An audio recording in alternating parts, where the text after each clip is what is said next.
Co-powered by Techno.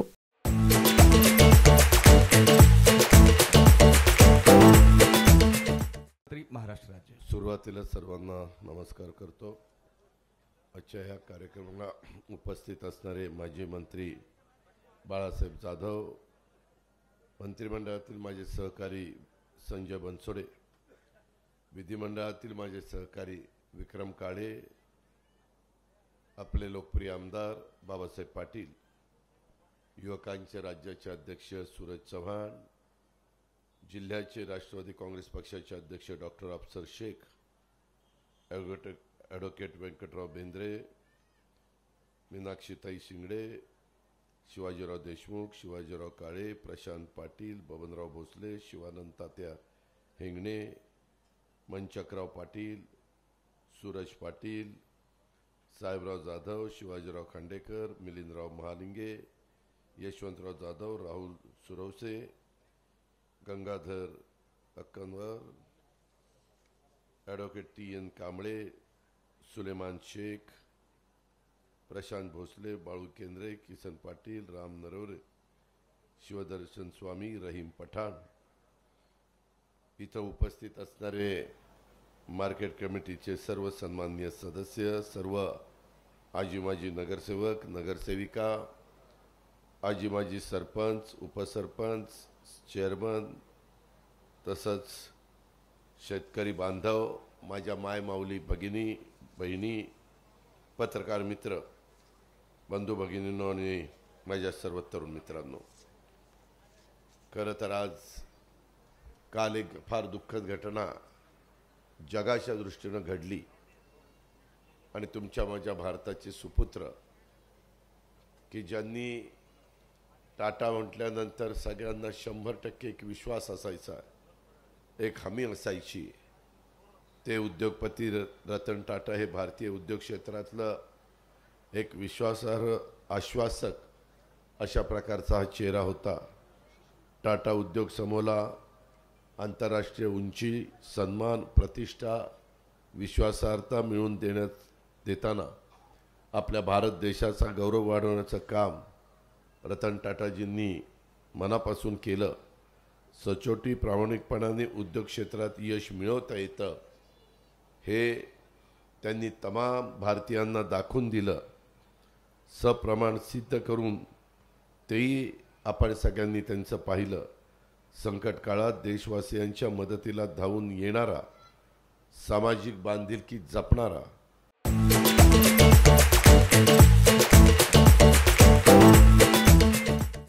उद्योग समूह म्हणून टाटा उद्योग समूहाकडे देशभक्तीचं प्रतीक बनण्यात ते यशस्वी ठरले।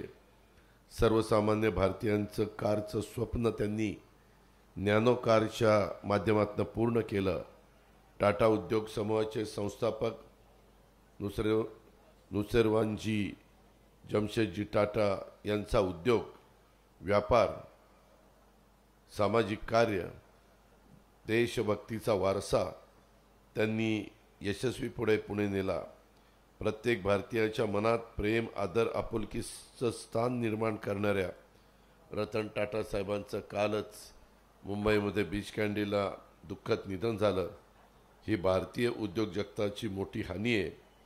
टाटा परिवार रतन टाटा साहेबांच्या चाहत्यांच्या दुःखात आपण सगळेजण, मी स्वतः देखील, आपण सगळेजण सहभागी असून त्यांना आल्या आल्या आपण भावपूर्ण श्रद्धांजली वाहिलेली आहे। रतन टाटा साहेबांना सद्गती लाभो अशी प्रार्थना करतो आणि त्यांना पुन्हा एकदा भावपूर्ण श्रद्धांजली त्या ठिकाणी अर्पण करतो। मी मागं पण खरं तर आपल्या मतदारसंघामध्ये येऊन गेलेलो होतो। साधारण अनेक महाराष्ट्रातल्या विधानसभा मतदारसंघामध्ये जाण्याचा प्रयत्न मी अलीकडच्या काळामध्ये केला आहे। आपल्या अहमदपूर विधानसभा मतदारसंघातल्या कार्यक्रम मी बराच आधी घेतलेला होता, परंतु लवकरच आचारसंहिता असल्यामुळं अतिशय साधेपणाने हा सगळा कार्यक्रम करायचा आम्ही ठरवलं। त्यामध्ये अहमदपूरच्या विविध भागाचं राज्य सरकारच्या त्याच्यामध्ये आपण ज्या काही योजना केल्या जसा उल्लेख सुरुवातीला बाबासाहेब पाटलांनी आपल्या भाषणामध्ये केला आणि काय साधारण केलं, कसं केलं. अहमदपूरकरांनो, खरं तर आम्हाला 5 वर्षामध्ये 3च वर्ष काम करण्याची संधी मिळाली. 1 वर्ष आमचं करोनामध्ये गेलं, तुमचंही गेलं, जगाचं गेलं. कारण लॉकडाऊन होतं, अनेक उद्योग बंद पडलेले होते, अनेकांच्या नोकऱ्या गेल्या, अनेकांचे व्यवसाय बसले. कधी जगाने पाहिला नाही अशा प्रकारचा आजार चीनमधनं आला आणि संपूर्ण जगाला व्यापून टाकलं. खूप जीवाभावाची माणसं ही जगातनं निघून गेली. त्याच्यामध्ये आपल्याही भागातले अनेक सहकारी आपल्याला सोडून गेले. परंतु काळाच्या नियतीच्या पुढं तुमचं माझं काही चालत नाही. आपण त्याच्यातून अडचणीतल्या माणसाला बाहेर काढण्याचा प्रयत्न करतो. ती आपली परंपरा आहे, ती आपली शिकवण आहे. शाहू फुले आंबेडकरांचा विचार हा आपल्या प्रत्येकाच्या मनामध्ये रुजला गेलेला आहे आणि त्यांच्या विचारातूनच आपण सगळ्या समाजाला पुढे नेण्याचा प्रयत्न करत असतो. आणि त्याच्यामुळं मी पहिलाच कार्यक्रम दिलेला होता म्हणून आज साधेपणाने इथं आम्ही आलो. त्याच्यामध्ये बाबासाहेबांनी पहिलं भाषण केलं आणि मी केलं. इतरांनाही बोलायचं होतं, परंतु एकदम साधेपणाने पुढं जायचं आम्ही ठरवलं. गंगा गजगोलाईची जगदंबा माता आणि रेणापूरची रेणुका मातेला प्रथम मी वंदन करतो. व्यासपीठासमोर माझ्या उजव्या बाजूला मोठ्या संख्येने बसलेल्या स्त्री शक्तीला देखील मी आज नवरात्र महोत्सवाच्या निमित्तानं अभिवादन करतो. यापूर्वी मला आठवतं 28 ऑगस्ट 2024ला बाबासाहेबांनी माझा इथं कार्यक्रम घेतलेला होता आणि आपल्या अहमदपूर तालुक्यातल्या जनतेशी, माझ्या मायमाऊलींशी, माझ्या लाडक्या बहिणींशी संवाद साधण्याचा प्रयत्न मी त्यावेळेस केलेला होता. त्यावेळेस आपण मला दिलेल्या प्रेमाने, आपुलकीनं, विश्वासाने अक्षरशः मी भारावून गेलेलो होतो.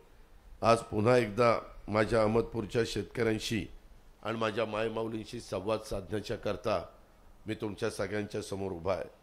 राज्यात सर्वत्र मोठ्या उत्साहामध्ये नवरात्रोत्सव साजरा होतोय.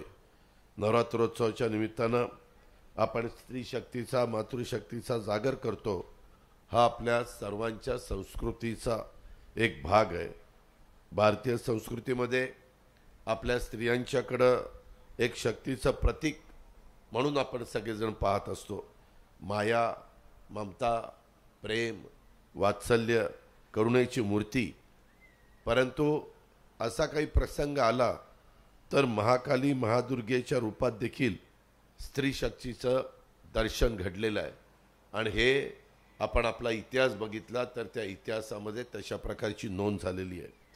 राष्ट्र निर्मितीमध्ये देखील ह्या स्त्रियांचं योगदान खूप मोठं त्या ठिकाणी राहिलेलं आहे.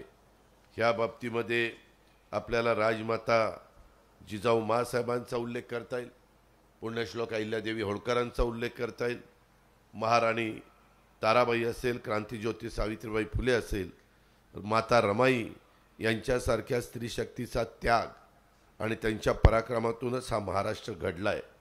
या कर्तृत्वान स्त्रीशक्तीला या निमित्तानं मी वंदन करतो. इथं उपस्थित असणाऱ्या स्त्री शक्तीला देखील पुन्हा एकदा अभिवादन करतो आणि आपल्या सर्वांना या नवरात्र उत्सवाच्या शुभेच्छा देखील देतो.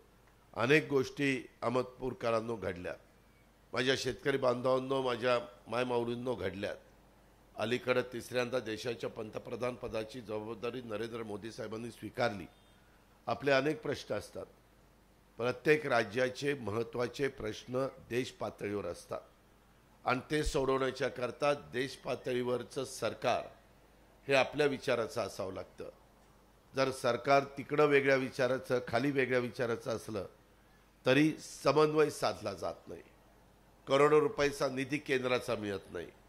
मोठे मोठे उद्योग त्या ठिकाणी येण्याच्या करता जसं एक चांगलं वातावरण व्हायला पाहिजे तसं वातावरण राहिलं नाही तर त्याचा फटका त्या ठिकाणी बसतो. उद्या वर्ल्ड बँकेचा पैसा आपल्या एखाद्या मोठ्या प्रकल्पाला पाहिजे, उद्याच्याला जपान गव्हर्नमेंटचा पैसा आपल्याला 0.5% पाहिजे.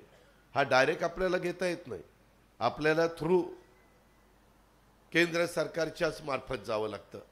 आणि त्यामुळं मागाशी थोडासा उल्लेख बाबासाहेबांनी आपल्या भाषणामध्ये केला. मधल्या काळामध्ये असे काही प्रसंग राजकीय निर्माण झाले आणि त्यावेळेस आम्ही सगळेजण, जसं बाबासाहेबांनी सांगितलं तसं मी देखील माझ्या अहमदपूरकरांना सांगतो, माझ्या सगळ्या जाती धर्माच्या बांधवांना, माझ्या भगिनींना सांगतो की बाबांनो, आम्ही काम करत असताना एक एक दिवस वाया घालून देत नाही, एक एक मिनिट वाया घालून देत नाही. का तर गेलेला मिनिट, गेलेला तास, गेलेला दिवस परत कधी येत नसतो. आणि त्याच्यामुळं ज्यावेळेस असा काही प्रसंग आला, तो काही आम्ही आणलेला नव्हता. आल्यानंतर आम्ही पाहिलं, 1 वर्ष बाजूला राहिल्यानंतर आमच्या अहमदपूरची कामं थांबली, आमच्या त्या ठिकाणी उदगीरची कामं थांबली, आमच्या वेगवेगळ्या भागातली कामं थांबली, कुठं स्थगिती आली. शेवटी बाबासाहेब असतील, संजय असेल, बाकीचे आम्ही सगळे असू, आम्ही लोकांचे प्रश्न सोडवण्याच्या करता निवडून गेलेलो आहे. आम्ही लोकांना काय सांगणार, अरे आमचं काही तिथं चालत नाही, हे काही मंजूर करता येत नाही, ते मंजूर करता येत नाही. तुम्ही आम्हाला सांगा, आम्ही विरोधी पक्षामध्ये जर बसलो असतो तर आज इथलं अहमदपूर विधानसभा मतदारसंघामध्ये शेणकूड येथील बॅरेजचं भूमिपूजन आपल्याला घेता आलं असतं, हे वेगवेगळे बॅरेजेस मंजूर करता आले असते, ह्या प्रशासकीय इमारती बाबासाहेब स्वतः त्या ठिकाणी इथले आमदार असताना सत्ताधारी पक्षाचे पण ते आमदार होते आणि त्याच्यामुळे ते तिथं जायचे, मंत्र्यांना सांगायचे हे काम माझ्या भागाच्या सर्वांगीण विकासाच्या करता झालं पाहिजे, त्याशिवाय मी गप्पा बसणार नाही. आणि त्यामुळं निधी यायचा, त्यामुळं त्या ठिकाणी वेगवेगळी विकासाची कामं ही मार्गी लागायची. रस्त्याची कामं असतील, रेल्वेच्या संदर्भातले प्रश्न असतील. आज देश पातळीवरनं जर चांगल्या पद्धतीनं तुम्हाला उद्योगपतींनी गुंतवणूक करावीशी वाटत असेल तर त्यांना तिथं विमानतळ लागतं, तिथं नाईट लँडिंग लागतं. आपल्या लातूरच्या विमानतळाला अजून नाईट लँडिंग नाही.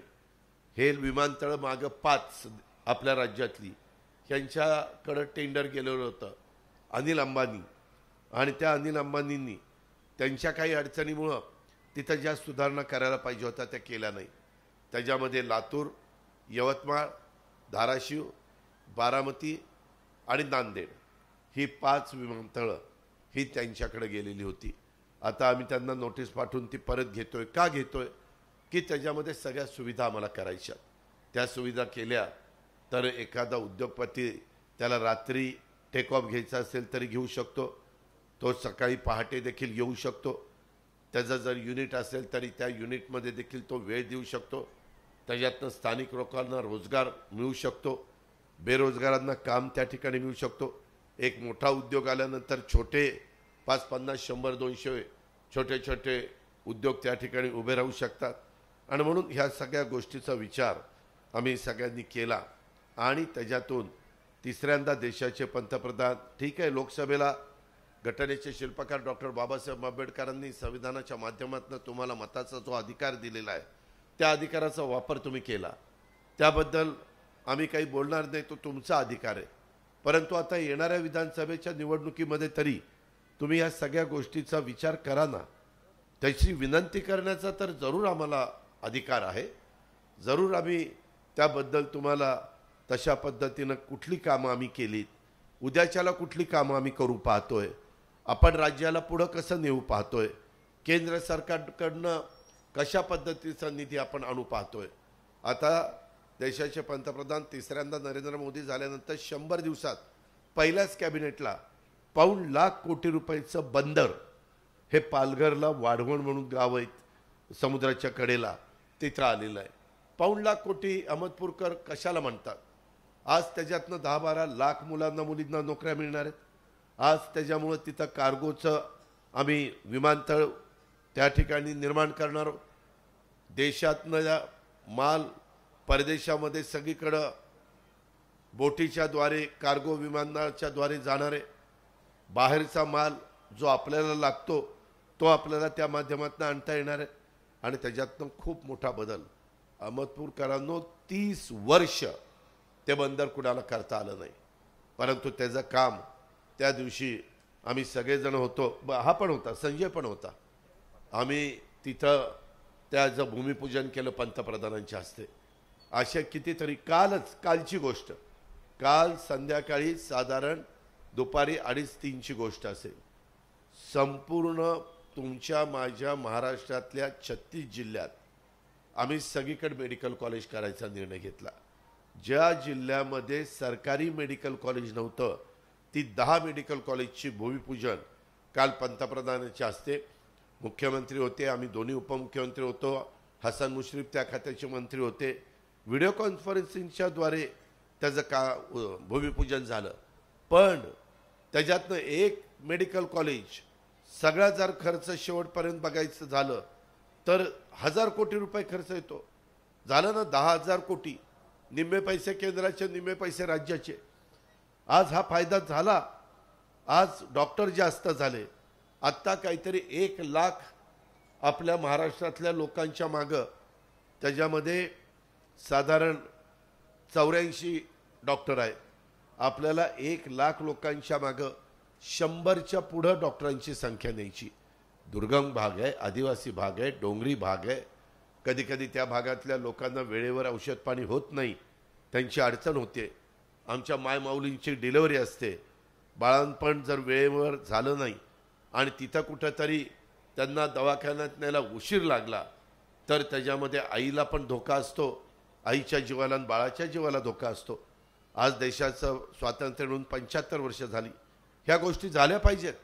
महाराष्ट्राच्या इतिहासामध्ये एका दिवशी 10 मेडिकल कॉलेजचं भूमिपूजन काल पहिल्यांदाच झालं. हे काम झालं नाही. आज 10 मेडिकल कॉलेज कशाला म्हणतात त्याच्यावरच आम्ही थांबलो नाही. इतर पण बाबतीमध्ये रस्त्यांची कामं, नॅशनल हायवेची कामं, तुम्ही लातूरकरांनो, अहमदपूरकरांनो, मराठवाडाकरांनो बघा ना, पूर्वीच्या काळात रस्त्याची काय अवस्था होती. तेव्हाही सरकार होती ना, मग का नाही त्यांनी तशा प्रकारचे निर्णय घेतले. आता वंदे भारत ट्रेन फायदा होत नाही, त्याच्या संदर्भातले नॅशनल हायवे फायदा होत नाही. वेगवेगळ्या प्रकारची धरणं, ज्याचा उल्लेख बाबासाहेबांनी मागाशी आपल्या भाषणामध्ये केला की अजूनही माझा मराठवाडा तहानलेला आहे, त्याला अधिकचं पाणी वेगवेगळ्या त्याच्यात प्रोजेक्टमधनं आलं पाहिजे. जसं वैनगंगा पैनगंगा प्रकल्प आहे, त्या प्रकल्पातनं जिथं जास्त पाणी आहे ते पाणी दुसऱ्या नदीमध्ये नेऊन तिकडचं शिवार ओलिताखाली आणायचं आहे. त्याच्यामध्ये पश्चिमेकडे पडणारं पाणी जे समुद्राला जातं ते पूर्वेकडे वळवायचं. ते पूर्वेकडे आणून तिथून ते पाणी नाशिक जिल्ह्यातनं माझ्या मराठवाड्यात आणायचं. माझा नाथसागर दरवर्षी भरत नाही, ज्याचा उल्लेख बाबासाहेबांनी केला. माझा इथला मांजरा असेल, माझा इथला निम्न तेरणा असेल, माझा सिद्धेश्वर असेल, त्याच्या संदर्भातलं कुठलाही धरण, येलदरी असेल, आपल्या इथलं धरण असेल, ह्या धरणामध्ये दरवर्षी पाऊस पडत नाही आणि भरत नाही. किती किंमत आपण मोजतो, काय आपली अवस्था होती. आणि त्यामुळं आपल्याला हे पावसाचं पडलेलं पाणी समुद्राला मिळतं, ते वळवण्याची टेक्निक आलंय ना, बोगदे. आता तुम्ही बघा उजनी, भीमा खोऱ्यातलं पाणी बोगदा काढलाय आणि सीना खोऱ्यात घातलंय, सीना नदीमध्ये. तिकडं कृष्णा खोऱ्यातलं पाणी नीरा खोऱ्यामध्ये घातलेलं आहे. बोगद्याच्या नवीन टेक्नॉलॉजीचा वापर करून आपण काही करू शकतो. मला आठवतं मी ह्या खात्याचा मंत्री असताना नाथसागरपासून बाबळी बॅरेज नांदेडच्या बॉर्डरला शेवटचा बॅरेज मी केला आणि सगळी नदी गोदावरी, आत्ता संजय, मी, विक्रम, त्या ठिकाणी सूरज हेलिकॉप्टरने आलो, पूर्ण नदीत तुडुंब भरलेली. दोन्ही बाजूचा शेतकरी माझं ते पाणी उचलतोय. आत्ताच एका शेतकऱ्यांनी मला येऊन सांगितलं, कार्यकर्त्यांनी सांगितलं कानात, की दादा आता तुम्ही आम्हाला दिवसा वीज द्या. अनेक सरकार आली गेली, परंतु आठवड्यामधले निम्मा आठवडा रात्री वीज, निम्मा आठवडा दिवसा वीज. आत्ता आम्ही काय तुमच्याकरता निर्णय घेतला. आज माझ्या शेतकरी बांधवांच्या करता 3 हॉर्सपॉवर, 5 हॉर्सपॉवर, 7.5 हॉर्सपॉवर ह्याचं आता लाईट बिल भरायचं नाही, असा निर्णय घेतला की नाही, घेतला की नाही. तेव्हा का बोलतच नाही. मग कधी म्हणायचं राव, का रागवलाय माझ्यावर.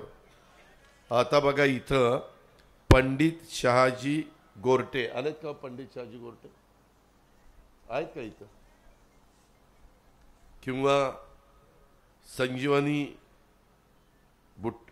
बुटडा त्या आल्यात का. बुटडा जगन्नाथ गाडगे ते आलेत का? जगन्नाथ गडगेंचं 3 हॉर्सपॉवरचं मोटार बिल अहमदपूरचं त्यांचं होतं 4,603. सरकारने भरले 4,603. ग्राहकांनी भरायची रक्कम 0. हे बिल आम्ही त्यांच्याकरता आणलंय. त्याचबरोबर हे पंडित शहाजीराव, त्याच्यामध्ये त्यांचं बिल होतं 7.5 हॉर्सपॉवरचं 15,763. महाराष्ट्र शासनाने भरले 15,763. ग्राहकांनी भरायची रक्कम 0. त्याचबरोबर आमचे संजीवनी भुटडा, त्यांचं बिल होतं 5 हॉर्सपॉवरचं 7,661 आणि सरकारने भरलं 7,661. ग्राहकाला भरायची रक्कम 0. चालू वीज देयकाची पावती ही आम्ही दिलेली आहे. आता काही आमच्यावर विरोधक टीका करतात, अरे कशाचं आहे हे, चुनावी जुमला आहे. अरे 0चं बिल उद्या त्यांना जर कोणी विचारायला गेलं तर ते सांगू शकतात, हे महावितरण हे सगळं आम्हाला बिल आलंय 0चं, ह्या पद्धतीनं तुम्ही त्या ठिकाणी सांगू शकता. अशी 44 लाख शेतकऱ्यांना 15,000 कोटी रुपयाचं बिल राज्य सरकारच्या तिजोरीतनं मी त्या ठिकाणी भरलेलं आहे. का तर हे शेतकऱ्यांचं सरकार आहे. अहमदपूरकरांनो, एक जुनी गोष्ट सांगतो. 2003ला सुशीलकुमार शिंदे मुख्यमंत्री होते आणि दुष्काळ पडला होता. आम्ही मंत्रिमंडळात होतो, परंतु आम्ही इतकं ज्येष्ठामध्ये मोडत नव्हतो. नवीनच मंत्री मी आर पाटील, जयंत पाटील, दिलीप वळसे पाटील, सुनील तटकरे आम्ही झालेलो होतो. त्याच्यामध्ये पदमसिंह पाटील, विलासराव देशमुख, तेव्हा विलासराव नव्हते मंत्रिमंडळात, पण पदमसिंह पाटील, विजयसिंह मोहिते पाटील, मधुकर पिचड, छगन भुजबळ असे सगळे नेतेगण होते. सुशीलकुमार शिंदे मुख्यमंत्री, ते म्हणले आपण 0 बिल द्यायचं, दिलं. आणि नंतर सरकार आलं, काँग्रेसचं सरकार, आम्ही त्या सरकारमध्ये होतो. विलासराव मुख्यमंत्री झाले. 2004 साली विलासराव म्हणले हे आपल्याला परवडणार नाही, आपल्याला विजेचं बिल घ्यावं लागेल. आणि तेव्हापासून पुन्हा विजेचं बिल शेतकऱ्यांना सुरू झालं. मी आत्ता तुम्हाला सांगतो, हे असेल माझ्या शेतकऱ्यांच्या करता घेतलेला महायुती सरकारचा निर्णय, किंवा माझ्या मायमाऊली बसल्यात, ह्यांना मी जो अर्थसंकल्प सादर केला त्याच्यामध्ये अनेक महत्त्वाच्या योजना दिल्या. माझ्या खूप दिवस मनामध्ये होतं माझ्या बळीराजाचं, माझ्या बांधवाचं बिल माफ त्या ठिकाणी करायचं. तशा पद्धतीनं माझी खुरपणीला जाणारी मायमाऊली, माझी धुणभांडी करणारी मायमाऊली, माझी त्या ठिकाणी झाडूपोतना करणारी माझी बहीण, माझं साधं किरकोळ काम करून कचरा गोळा करणं, काचा गोळा करणं, अशा पद्धतीचं काम करणारी, किंवा एक भाजी घ्यायची पाटीमध्ये दिवसभर विकायची आणि दिवसभर काम केल्यानंतर संध्याकाळी त्या माझ्या मायमाऊलीची चूल पेटती, अशा पद्धतीनं रोजंदारीवर जाणारी माझी भगिनी, ह्यांच्याकरता काहीतरी केलं पाहिजे. ही माझी मायमाऊली स्वतः करता काहीच करत नाही, ही करती ती तिच्या पती करता करती, हे कष्ट घेती तिच्या मुलाबाळांच्या करता कष्ट घेती, ही तिच्या बाकीच्या कुटुंबातली प्रमुख म्हणून राबत असते. पण तिला मन नाही का? तुम्ही बांधवांना सांगा, तिला मन नाही. जर नवरात्र चाललेला असेल, अमृतपूरच्या बाजारामध्ये गेली, चाकूरच्या बाजारामध्ये गेली, उदगीरच्या बाजारामध्ये गेली, कुठल्याही इकडच्या बाजारात गेली, तर तिला वाटत नाही मी माझ्याकरता काहीतरी घ्यावं. तिला काही मन नाही, तिला इच्छा नाही, तिला वाटत नाही. अहो तिलाही वाटतं, पण ती तिचं मन मारते. इच्छा त्या ठिकाणी तिच्याच मनाला दुसऱ्या मनाने सांगते, नको, आपल्याला संसार करायचा आहे, आपल्याला सगळ्यांना घेऊन जायचं आहे. स्वतःच्या पोटाला चिमटा काढून ती नवऱ्याकरता प्रयत्न करते, पोराबाळांच्या करता प्रयत्न करते. आणि म्हणून आम्ही ठरवलं की ह्या भगिनीला, ह्या मायमाऊलीला काही ना काही एक ओवाळणी आपण त्या ठिकाणी द्यायची. आणि भाऊबीज नेमकी होती आणि त्या भाऊबीजेच्या निमित्तानं आम्ही तो ओवाळणी देण्याचा निर्णय घेतला. निर्णय मी जाहीर केल्यानंतर जुलै ऑगस्टचे पैसे पहिले 3,000 रुपये डायरेक्ट त्यांच्या अकाउंटला डीबीटी केले, डायरेक्ट त्यांच्या अकाउंटला आम्ही टाकले. मध्यस्थी नाही. कुणीतरी मध्यस्थी देताना 3,000 द्यायला जायचा, 100-200 काढून घ्यायचा. माऊली आता मी तुझ्या हातात 3,000 दिले, 200 असू दे ना मला. ती पण म्हणा राहू दे रे तू आता. त्याच्याकरता 2,30,00,000 2,30,00,000 महिलांना आम्ही 1,500 रुपये द्यायला सुरुवात केली. पहिले 3,000 रुपये दिले. काही महिलांनी त्याच्यातनं काही सामान छोटंसं आणलं आणि कच्चा माल आणून पक्का माल केला आणि त्याचे पक्का माल झाल्यावर त्याचे 15-20 हजार केले. काहींनी राख्याचा दोरा आणला, मणी आणले, कुठं काय आणलं आणि त्याच्यातनं चांगल्या राख्या केल्या, विकल्या. काहींनी इतर काही शोभिवंत वस्तू तयार केल्या. माझी मायमाऊली, माझी भगिनी डोक्याने हुशार आहे, पण आर्थिक बाबतीमध्ये सक्षम नाही, सबल नाही. आणि त्याच्यातनं त्यांनी आपलं स्वतःचं उत्पन्न वाढवण्याचा प्रयत्न केला. काही काही महिला मला भेटतात, अरे दादा खूप चांगलं केलं रे, माझ्या बीपीच्या गोळ्या मला मिळायच्या नाही, आता मिळायला लागल्या, माझी तब्येत पण सुधारली. अहो तिचं स्वतःचं आरोग्य चांगलं ठेवण्याच्या करता तिला ज्या गोळ्या लागतात त्या गोळ्या कोणी तिला देत नव्हतं. एवढी वाईट परिस्थिती तिची होती. मग ह्याच्यात आम्ही वाईट काय केलं? आमच्या विरोधकांनी टीका केली, बघा उधळपट्टी करायला लागले. अरे गरिबाला 2 पैसे देणं काय उधळपट्टी आहे? देऊन देऊन किती दिले तर 1,500 रुपये महिना, आणि ह्याला तुम्ही उधळपट्टी म्हणता? काही जण कोर्टात गेले काँग्रेसवाले आणि कोर्टाला सांगितले बंद करा. कोर्ट म्हणलं नाही, सरकारचा अधिकार आहे, सरकारने करावं. तिथं धुडकावलं. पुन्हा काहींना मध्ये एक त्यांचा माजी मंत्री म्हणला, आमचं सरकार आल्यानंतर माझी लाडकी बहीण योजना बंद करणार. का? तुझ्या का पोटात दुखते? तुला काय त्रास होतोय? आज जर माझी मायमाऊली एक समाधानी होत असेल, तिला जुलै ऑगस्टचे पैसे 3,000 दिले, सप्टेंबरचे पुन्हा 1,500 दिले, आता ऑक्टोबरचे पैसे 21 ते 65 वयोगटातल्या माझ्या मायमाऊलीला त्यांना जवळपास आम्ही आत्ता 3,000 रुपये दिले. मायमाऊलींनो 3,000 रुपये ऑक्टोबर-नोव्हेंबरचे आले का? हात वर करा. तेव्हा का बाबासाहेब एवढ्या महिलांना आलेत. माझे जसं संजय मंत्री आहे तसं आदिती तटकरे मंत्री आहे, ती त्या खात्यामध्ये बघते. मी तिला पैसे दिले आणि तिला म्हणलं वाट बाई, आणि तिनं ते प्रत्येकाच्या अकाउंटला पाठवले. मागच्या वेळेस पैसे दिले ते रक्षाबंधनाची ओवाळणी होती. ह्यावेळेस जे पैसे दिले 2 दिवसावर दसरा आलाय, दसऱ्यानंतर दिवाळी 20 दिवसांनी येते. दिवाळीची भाऊबीजेची ओवाळणी माझ्या मायमाऊलीनं माझ्या बहिणीला दिली. काय कुणाला वाईट वाटायचं कारण आहे? आम्ही विकास कामाला निधी कमी केलाय का? आज बॅरेजेसचे कामाचं त्या ठिकाणी भूमिपूजन करायचं होतं, आज इथली प्रशासकीय इमारतीचं उद्घाटन करायचं होतं, आज वेगवेगळ्या कामाचा शुभारंभ करायचा होता. काही कामं पूर्ण झाली त्याचे उद्घाटन. ह्याच्यात बिघडलं कुठं? पण काहींना बघवत नाही.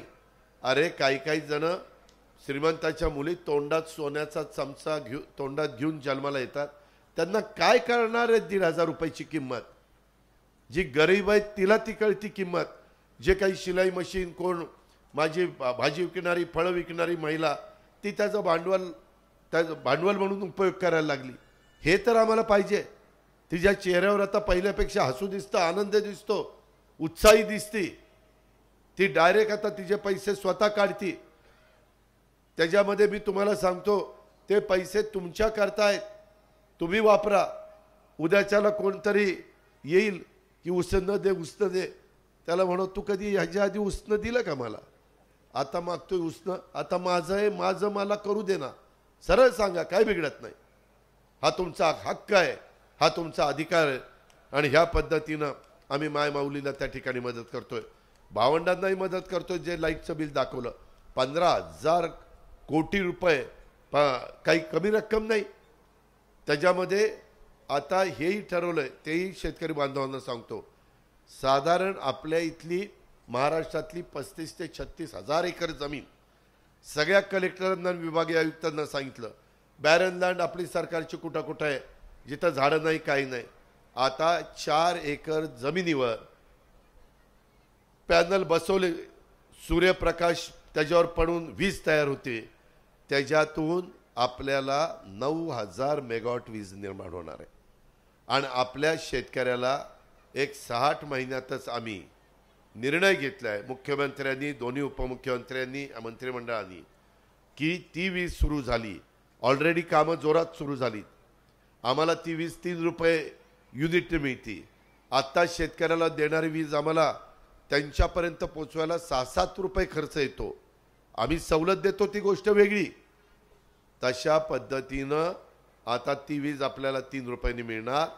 दिवस उजाडला तुमचा शेतीपंप चालू, दिवस मावळला शेतीपंप बंद, उठायचं, घरी जायचं, बायका पोरात राहायचं, तिथं झोपायचं, जेवायचं, गप्पा मारायच्या.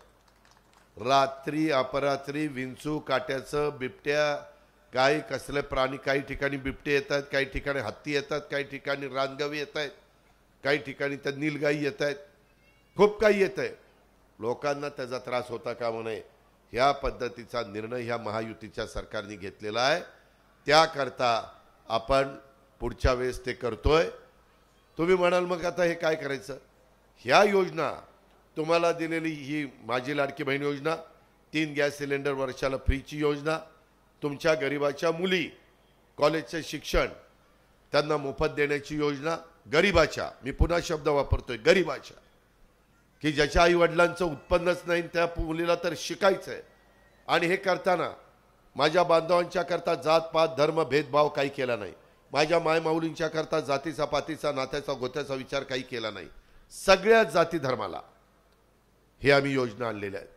ह्या योजना पुढे चालू ठेवायच्या असतील तर ते तुमच्या हातात आहे. तुम्ही म्हणाल कसं? ते असं की येणाऱ्या विधानसभेच्या निवडणुकीत आमच्या महायुतीच्या सरकारच्या काही वेगवेगळ्या 3 खूण आहेत. त्याच्यामध्ये अहमदपूरला घड्याळाची खूण आहे. घड्याळाच्या शेजारचं बटन दाबलं की ह्या योजना पुढं 5 वर्ष चालू. मायमाऊलींनी बांधवांनी ठरवायचं आहे ह्या योजना चालू ठेवायच्या का पुढं बंद करायच्या. मी आज सांगतोय, अनेक वर्ष अर्थमंत्री तुम्ही मला केलं, महायुतीचं सरकार आणायला तुम्ही मला मदत करा, मुख्यमंत्री उपमुख्यमंत्र्यांना मदत करा. त्यामध्ये आम्ही पुढं 5 वर्ष त्या योजना चालू ठेवण्याचा शब्द मी आपल्याला देतो. हा अजित पवारचा वादा आहे. मी शब्दाचा पक्का आहे. मी 10 विचार करतो आणि मग शब्द देतो. त्यामुळं हे आम्ही आता 1 ऑक्टोबरपासून माझ्या गाईचा व्यवसाय करणाऱ्या शेतकऱ्याला लिटरला 7 रुपये अनुदान जास्त सुरू केलं आहे. इतके दिवस 5 होतं, 28 रुपये तुम्हाला डेअरी देते, 7 रुपये सरकार देत आहे, 35 रुपये माझ्या गाईच्या दुधाला मिळायला लागलेत. एक चांगला निर्णय झाला, शेतकऱ्यांना परवडायला लागलं. आम्ही मोदी साहेबांना अमित शहांना सांगितलं, लोकसभेला फटका बसलाय, आता आपल्याला कांदा निर्यात बंदी उठवायची. कांदा निर्यात बंदी उठवली, कांद्याचे भाव आता चांगले झालेत, माझ्या शेतकऱ्याला परवडायला लागले. तांदूळ निर्यात बंदी उठवली, तांदळाचे भाव देखील माझ्या शेतकऱ्याला परवडावे लागले. ग्राहक आणि उत्पादक हा दोन्ही आम्हाला सांभाळायचा आहे. सोयाबीन आणि कापूस गेल्या वर्षी दर कमी होते, आम्ही त्यांना हेक्टरी 5-5 हजार रुपयाचं वाटप केलं, बहुतेकांना ते पैसे मिळाले. ह्या पद्धतीनं आम्ही वागतोय. तुम्हाला आश्चर्य वाटेल, बाबासाहेब, संजय, बाळासाहेब, आमचे विक्रम, तुम्हाला सगळ्यांना सांगायचं आहे की जवळपास शेतकरी कुटुंबामध्ये आम्ही वर्षाला 75,000 रुपये तुम्हाला देतोय. 75,000. तुम्ही म्हणाल कसं? असं की 2 महिला घरात असल्या, 2 महिला असतातच, त्यांचे 18 दुने 36,000 रुपये येत आहेत. त्याच्यानंतर तुम्ही शेतकरी म्हणून तुम्हाला 12,000 रुपये मिळत आहेत. 36 आणि 12 48. त्याच्यामध्ये लाईट बिल तुमचं माफ केलेलं आहे. तुम्ही शेतकरी असला तर विहीर काहीतरी असतंच. लाईट बिलाचा तुमचा खर्च 20,000 रुपये वाचवलेला आहे. म्हणजे 48 आणि 20 68,000. 3 गॅस सिलेंडर फ्री, त्याचे 2,500-3,000. 68, 69, 70, 71. आणि गाईच्या दुधाला देखील आम्ही पैसे जास्त देतो, त्याचे काही हजार. असे ह्या न त्या मार्गाने माझ्या बळीराजाच्या हातात 75,000 रुपये देण्याचा कुटुंबाला आम्ही प्रयत्न करतोय. आज 75,000 रुपये कमी नाहीत. कधी वारकाईनं तुम्ही हा विचार केला नाही. ही गोष्ट आपण लक्षामध्ये घ्या. काही जण तर मला परवा भेटली, ते म्हणले दादा आमचं एकत्र कुटुंब आहे आणि आमच्या घरामध्ये सगळे आम्ही एकत्र राहतो. 6 महिला आहेत. 6 महिलांना जवळपास त्यांना 9,000 रुपये महिन्याला यायला लागलेत घरात. 6,500-9,000 असं झालंय. पण ह्या योजना गरिबाकरता आहे. लक्षात घ्या, ह्या गरिबाकरता आणलेल्या योजना आहेत. आज केंद्र सरकारने बरेच वर्ष मराठीला अभिजात भाषेचा दर्जा, मागं अनेक पंतप्रधान होऊन गेले, मी नावं घेऊन त्यांना त्या ठिकाणी कारण असताना टीका करत नाही, पण आम्ही मोदींना सांगितलं की मोदी साहेब, आमच्या महाराष्ट्रातल्या जनतेची इच्छा आहे, महाराष्ट्रातल्या जगभरातील मराठी भाषक मराठी प्रेमी, ते आमची मराठी भाषेची गौरवशाली परंपरा, इतिहास आहे, समृद्ध आणि सांस्कृतिक वैभव, हे आमच्या मराठी भाषेचं जगभर पोचवायचं आहे. मराठी भाषा ही ज्ञान भाषा आहे, अर्थजनांची भाषा आहे, त्यामध्ये आहे. आणि ती भाषा 2000 वर्षापूर्वीपासून चालत आलेली आहे. आमच्या छत्रपती शिवाजी महाराजांच्या काळामध्ये देखील त्याच भाषेच्या सगळे काही निर्णय व्हायचे. मग त्या भाषेला अभिजात भाषेचा दर्जा का मिळत नाही? आत्ता गेल्या आठवड्यामध्ये त्यांनी अभिजात भाषेचा दर्जा दिला. मी त्याबद्दल केंद्र सरकारचं, पंतप्रधानांचं अभिनंदन करतो, त्यांना धन्यवाद देतो. कारण बरेच वर्षाची मागणी ही आपली पूर्ण झाली. अहमदपूरकरांना तुम्हाला अंदाज येत नाही, जे याचा अभ्यास करतील त्यांना माहिती आहे की मराठीला अभिजात भाषेचा दर्जा मिळाल्यानंतर आता पुढं कित्येक वर्ष एक गौरवशाली परंपरा, समृद्ध असा वारसा हा तुमच्या माझ्या मराठी भाषेला त्याच्यातनं लाभणार आहे. ही पण गोष्ट आपण त्या निमित्तानं विसरता कामा नये. आणि ह्या एक महत्त्वाचं काम, हे अभिजात भाषेचा दर्जा दिल्याबद्दल ते एक चांगलं झालेलं आहे. आज इथं कामं होत असताना गुणवत्तापूर्ण अशा प्रकारची कामं आम्ही करण्याचा प्रयत्न करतो, दर्जेदार काम करण्याचा प्रयत्न करतो. ते आमचं स्वप्न आहे, ते आमचं मनापासून ध्येय आहे. काम करायचं तर चोख करायचं, नाणं खणखणीत वाजलं पाहिजे, ही आमची इच्छा आहे. उगीच फित कापली आणि महिन्यानी पाऊस पडला तर ते बदाबदा गळते, तसलं काय करायचं? अशा पद्धतीचं आमचं सगळ्यांचं कामाची पद्धत आहे. आणि म्हणून मी आपल्याला सगळ्यांना सांगेन, एकंदरीतच ह्या माझ्या अहमदपूर तालुका असेल, माझा लातूर जिल्हा असेल, ऐतिहासिक पार्श्वभूमी असलेल्या माझ्या लातूर जिल्ह्यात चित्रकूट राजाचा बराच काळ निवास होता. चित्रकूट राजा मात्र या जिल्ह्यावर शतकानुशतक सातवाहन, शक, चालुक्य, यादव, दिल्लीचे सुलतान, महामनी, आदिलशाही आणि नंतर मुघल यांची सत्ता राहिल्याचा इतिहास आहे. आपल्या अहमदपूर तालुक्यासह लातूर जिल्ह्याला प्राधान्य देण्याचा आमचा सगळ्यांचा प्रयत्न आहे. धाराशिव जिल्हा 42 वर्षापूर्वी हे विभाजन झालं. 82ला मला वाटतं अंतोले साहेब किंवा कोणतरी अंतोले साहेब मुख्यमंत्री होते. आणि हा लातूर जिल्हा आणि पूर्वीचा उस्मानाबाद, आता धाराशिव, ते वेगळे झाले आणि स्वतंत्र ओळख आपली झाली. लातूर जिल्हा त्याच्यानंतर शैक्षणिक औद्योगिक विकासात हा जिल्हा पुढे येतोय. एकेकाळी शैक्षणिक क्षेत्रातल्या लातूर पॅटर्नची चर्चा संपूर्ण महाराष्ट्रामध्ये झाली. विद्यार्थ्यांचा लातूर पॅटर्नकडे ओढा असायचा. आज विद्येचा माहेरघर म्हणून देखील आपल्या जिल्ह्याकडे त्या ठिकाणी बघितलं जातं. आणि या जिल्ह्यातल्या राजकीय व्यक्तिमत्वांमुळं लातूरचा राजकारणात देखील दबदबा असायचा. मग माजी मंत्री केशवराव सोनवणे असतील, माजी मुख्यमंत्री त्याच्यामध्ये आणि केंद्रीय मंत्री विलासराव देशमुख असतील, त्याच्यामध्ये शिवाजीराव निलंगेकर असतील, माजी गृहमंत्री शिवाजीराव पाटील चाकूरकर असतील, बाळासाहेब जाधव असतील, संभाजी पाटील निलंगेकर असतील, यांच्यासारख्या राजकीय व्यक्तिमत्वांनी संपूर्ण राज्यभर ह्या लातूर जिल्ह्याचं वलय निर्माण केलं आणि त्याच्यातूनच लातूरचं नाव ह्या लोकांनी मोठं केलं. आणि आता आम्ही त्यामध्ये पाण्याचे प्रश्न सोडवतोय. त्याच्यातूनच माझ्या मागं बाबासाहेब म्हणले की दादा काही बाकीचं नको, लातूर जिल्ह्यात वाहणाऱ्या मांजरा नदीमुळं लातूर जिल्ह्याचा बहुतांशी भाग सिंचनाखाली आला आहे. तर तुमच्या माझ्या अहमदपूर तालुक्यातनं लेंडी आणि मन्याड या नद्यांच्यामुळं माझ्या अहमदपूर तालुक्यातला काही भाग जमिनी ओलिताखाली आल्यात. मात्र पावसाळा गेला नंतर इतर काळात या भागातल्या सिंचनाची पिण्याची पाण्याची समस्या एवढी गंभीर होते की आपल्यालाच कळत नाही, अरे पावसाळ्यात एवढं पाणी वाहत होतं ना, आता पाणी गेलं कुठं. आज शेणकूड येथील बॅरेजचं आपण त्या ठिकाणी शुभारंभ करण्याचं झालं म्हणून समजा. या बॅरेजमुळं माझ्या अहमदपूर तालुक्यातल्या शेतकऱ्यांच्या सिंचनाची सुविधा मिळणार आहे. बॅरेजेसच्या आसपासच्या गावातील पाण्याच्या पातळीमध्ये वाढ होणार आहे. भूगर्भातली पाण्याची पातळी वाढणार आहे. विहिरींना पाणी वाढणार आहे. अनेक गावातील पिण्याचा पाण्याचा प्रश्न सुटणार आहे.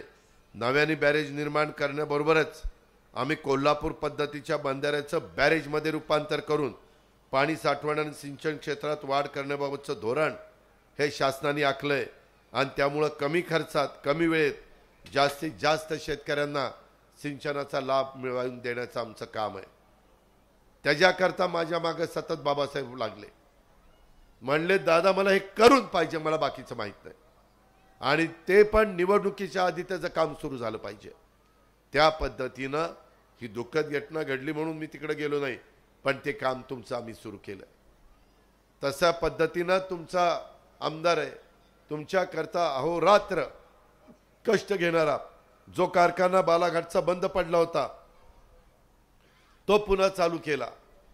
कारखाना चालवायला डोकं लागतं, बंद पाडायला फार डोकं लागत नाही, चालवायला डोकं लागतं, अक्कल लागते, भेजा लागतो भेजा. त्यावेळेस त्याच्यात बारकाईनं लक्ष देऊन कारखाना ऊर्जित अवस्थेला आणता येतो. ही वस्तुस्थिती आहे. मी असं तसं बोलत नाही, मी वस्तुस्थितीला धरून बोलतो. कारण या सगळ्या आमदारांना मी आता 33-34 वर्ष झाली आमदार झालो आहे म्हणून काम करतोय. मी बाळासाहेब जाधवांचंही काम जवळनं बघितलं, त्यांच्याबरोबर पण मी आमदार म्हणून काम केलंय. बाबासाहेबांच्याबरोबर केलंय, विक्रम बरोबर केलंय, संजय बरोबर केलंय, अनेक जणांच्या बरोबर केलं. किती नावं तुम्हाला सांगू. फक्त आमचा ध्यास एकच, शिवशाहू फुले आंबेडकरांचा विकास झाला पाहिजे, राज्याचा विकास झाला पाहिजे, राज्य पुढे गेलं पाहिजे. महाराजांनी जसं 18 पगड जाती 12 बलुतेदारांना घेऊन हिंदवी स्वराज्याची स्थापना केली, तसं आम्हाला देखील जाती जातीमध्ये सलोखा ठेवायचा आहे, अंतर पाडायचं नाही. त्यामुळं कधी माझ्याकडं कोणी तेढ निर्माण करणारी वक्तव्य केली तर त्याचा निषेध मी केला. भाषणामध्ये मुख्यमंत्री उपमुख्यमंत्र्यांच्या साक्षीने केला. ही गोष्ट तुम्ही लक्षात घ्या. त्याच्यामध्ये आज एकंदरीतच अल्पसंख्याकांच्या बद्दल तुम्ही कुणालाही विचारा, 35 वर्षात माझ्या काम करताना कधी मी अल्पसंख्याक समाजाला दुखावलं का. त्यांचे शादीखाने असतील, त्यांच्याकरता उर्दू शाळा असतील, त्यांच्याकरता दफनभूमी असेल, त्या दफनभूमीला वॉल कंपाऊंड करण्याचं काम असेल, त्यांच्या इतर वक्फ बोर्डाच्या संदर्भातले काही प्रश्न असतील, वक्फ बोर्डाच्या जमिनीच्या संदर्भातले काही प्रश्न असतील, ते आपण सोडवण्याचा प्रयत्न केला. यंदा मी जे राष्ट्रवादी काँग्रेस पक्ष घड्याळ, त्या घड्याळाच्या माध्यमातून जे काही आम्ही उमेदवार देणार आहोत, आज मी अहमदपूरकरांना सांगतो, ते एकूण उमेदवार जितके दिले जातील त्याच्यातल्या 10% जागा माझ्या पक्षाच्या अल्पसंख्याक उमेदवाराला असतील. मी त्या बाबतीमध्ये पक्षाची वाटचाल करत असताना त्यामध्ये डॉक्टर अफसर शेख यांची जिल्हाध्यक्ष म्हणून लातूरला निवड केली. नाझीर काझी यांची निवड मी आपल्या बुलढाण्याला केली. परभणीला मी बाबाजानींची त्या ठिकाणी नेमणूक केली. त्यानंतर मला सोडून गेले ती गोष्ट वेगळी, तो त्यांचा अधिकार आहे. वाशिमला मी पुंजानी साहेबांची नेमणूक केली. किती लोकांची नावं सांगू. आम्ही सगळ्यांना बरोबर घेऊन जातो. तुम्ही असं म्हणू नका की कुठंतरी आपल्यावर अन्याय होईल. अरे आम्ही तिथं असताना आम्ही नाही ना अन्याय होऊन देणार. तुम्ही का घाबरता. तुम्ही का मनामध्ये वेगळी भावना आणता. आम्ही आता मौलाना आझाद आर्थिक विकास महामंडळाला अध्यक्ष म्हणून अंतुले साहेब होते, वर्ष 1.5 वर्षाचे मुख्यमंत्री होते, पण आज पण त्यांनी योजना सुरू केली, संजय गांधी निराधार, आज देखील राज्यामध्ये योजना चालली. असा तो नेता होता. त्यांचे चिरंजीव नाही, त्यांचे जावई मुश्ताक अंतुले, त्यांची मी परवा मौलाना आझाद आर्थिक विकास महामंडळाचे अध्यक्ष म्हणून नेमणूक केली. त्यांना सांगितलं की त्याच्यातनं माझ्या मुस्लिम समाजाच्या मुलाला स्वतःच्या पायावर उभं राहण्याच्या करता हे करा. परदेशी शिष्यवृत्ती मुस्लिम समाजाच्या मुलामुलींना नव्हती, ती आपण सुरू केली. गेल्या वर्षी मी सुरू केली. त्याच्यामध्ये ह्या सगळ्या गोष्टी. आणि तुम्हाला माहिती नाही मित्रांनो, आम्ही आमच्या एकंदरीत कारकिर्दीमध्ये काम करत असताना वेगवेगळ्या पद्धतीनं आदिवासी समाजाच्या करता टार्टी संस्था काढली. मातंग समाज म्हणायचा आम्हाला बार्टीत नको, आमची वेगळी पाहिजे, त्यांना आरटी दिली. बाकीच्या मातंग समाज मागासवर्गीय समाजाला बार्टी संस्था काढली. मराठा आणि त्या संबंधित समाजाच्या करता सारथी काढली. इतर मागासवर्गीय भटके यांच्याकरता महाज्योती काढली. आर्थिक मागास समाजाच्या करता अमृत संस्था काढली. बंजारा समाजाच्या करता वनारटी काढली. आणि अल्पसंख्याक समाजाला देखील कधीही इतके वर्ष काँग्रेसचं राज्य होतं, कधी नाही दिलं. आम्ही अल्पसंख्याक संशोधन प्रशिक्षण केंद्र त्याच्याकरता मार्टी संस्था काढली. आम्ही काम केलं नाही, ह्या गोष्टी झाल्या नाही. शेवटी आम्हाला हे बोलवून सांगावं लागतंय. बाकीचे काही न करता मतं घेतात. आम्ही प्रत्येक समाजाच्या करता भांडतोय. आज देखील इथं येताना अनेक समाजाच्या करता वेगवेगळी मंडळं करण्याचं काम आज कॅबिनेटमध्ये आम्ही केलंय. उद्या तुम्हाला पेपरला त्या ठिकाणी वाचायला मिळेल.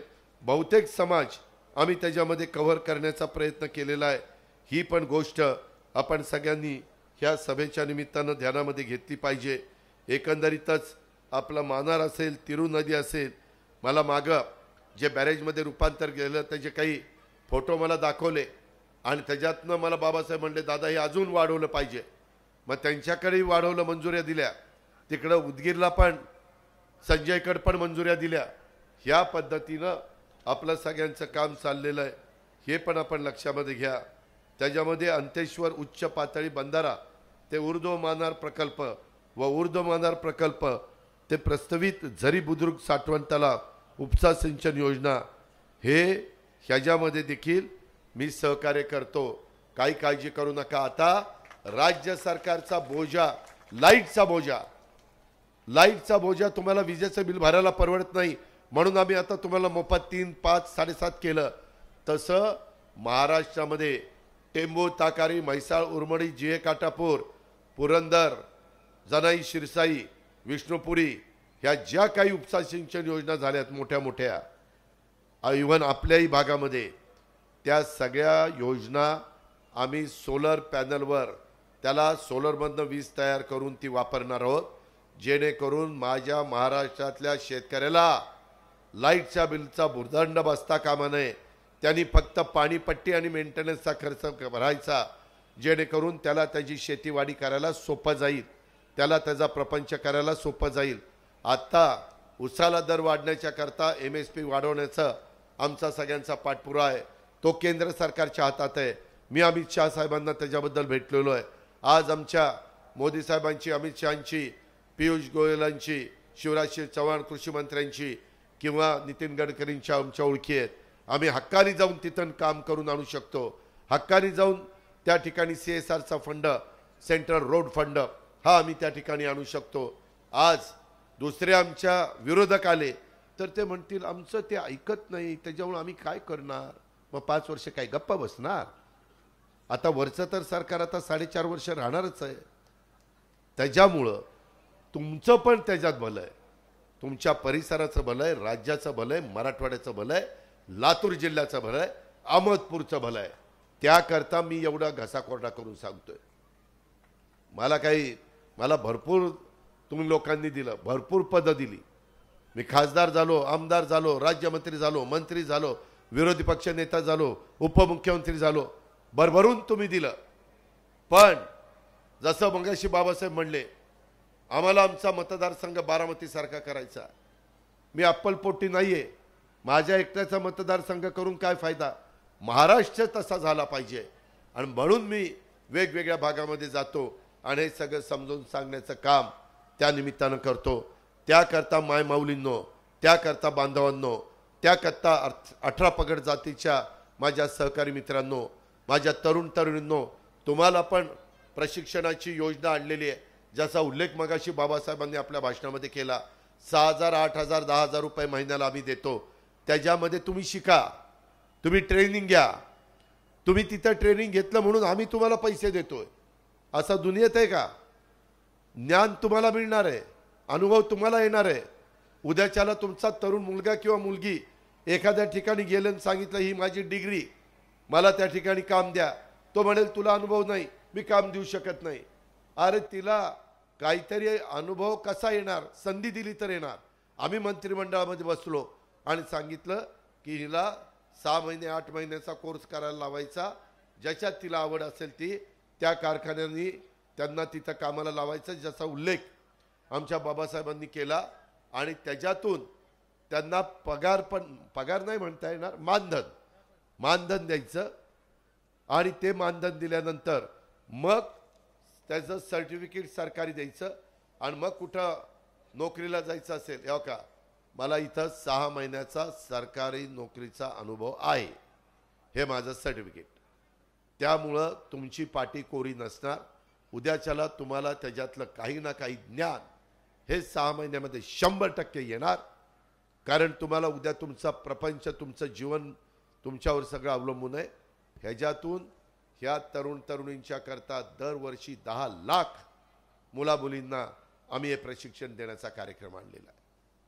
मी आज तुम्हाला सांगतो, आमच्यावर खोटं बोलले हे संविधान बदलणार, घटना बदलणार, हे त्या ठिकाणी कायदा बदलणार, हे त्या ठिकाणी आरक्षण काढून घेणार. अरे कुणी सांगितलं? आत्ता परवा काल का परवाच हरियाणाचे इलेक्शन झाल्या. हे काँग्रेसवाले आत्ता आलोच निवडून यायच्या आधी ही मुख्यमंत्री ह्याच्याकडे हे खातं, त्याच्याकडे ते खातं, त्याच्याकडे ते खातं, त्याच्याकडे ते खातं. आणि जेव्हा निकाल लागला पडली बदा. काय झालं? असं कुठं असतं? गुडघ्याला बाशिंग बांधून फिरायचं असतं? अरे यांचा विश्वास जोपर्यंत आम्ही संपादन करू शकत नाही तोपर्यंत आम्ही तिथं बसूच शकत नाही. म्हणून तर यांना विनंती करायला आलोय, म्हणून तर यांना समजावून सांगायला आलोय. ही गोष्ट अहमदपूरकरांनो लक्षात घ्या. बाकीचे पुढारी निव्वळ वेगवेगळे स्वतःचा स्वार्थ साधतायत. मला माझा स्वार्थ साधायचा नाही. माझ्या राष्ट्रवादीला, माझ्या घड्याला आमचा कुठला स्वार्थ साधायचा नाही. आम्हाला समाजाचं भलं करायचंय, शिवशाहू फुले आंबेडकरांच्या विचारधारेने पुढे न्यायचंय. ते नेण्याच्या करता ती आपण करू शकता. ती जबरदस्त ताकद तुमच्या हातामध्ये आहे. आणि तुमचं बोट जे कुठलं बटन दाबेल ते उद्याच्याला निवडून येणार आहेत. आम्ही हे सगळं तुमच्या करता करतोय. आम्हाला हे पुढं तुमच्या करता करायचंय. ह्याचं सातत्य आम्हाला टिकवायचं आहे. त्याकरता तुम्ही घड्याळाच्या शेजारचं बटन उद्याच्या काळामध्ये दाबावं, हीच आग्रहाची, नम्रतेची, कळकळीची विनंती करतो. आणि पुन्हा एकदा ह्या अहमदपूर आणि ह्या विधानसभा मतदारसंघाचा सर्वांगीण विकास बाबासाहेबांच्या रूपाने त्या ठिकाणी करून घ्यावा, अशी आग्रहाची, नम्रतेची, कळकळीची विनंती करतो. माझ्या माय माऊली, माझे बांधव एवढ्या मोठ्या संख्येने आले त्याबद्दल सर्वांना सलाम, धन्यवाद. जय हिंद, जय महाराष्ट्र. को पावर्ड बाय टेक्नो.